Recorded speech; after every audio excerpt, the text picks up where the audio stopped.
may adlaw no, may hapon sa tanan. So karong hapon na no, kompleto na tong task na to. So pauli na ta.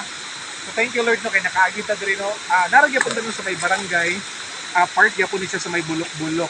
Okay? So karong hapon na atong ipakita no sa atong episode nga to no. Korbadang dalan atong videohan no. So kung nakita niyo na tawag niyo ang curve. Okay?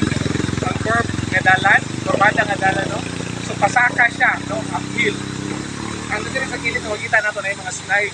Ito ni suba ra gyud gyapon siya no. And then matawag pag gyud gyapon yung kanang tawag ani overflow.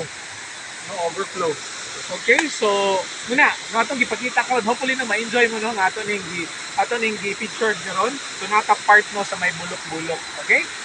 So hopefully niya no papaulit ta makakuha lang gyapon ta no. Bye-bye. Amping, God bless ang tanan.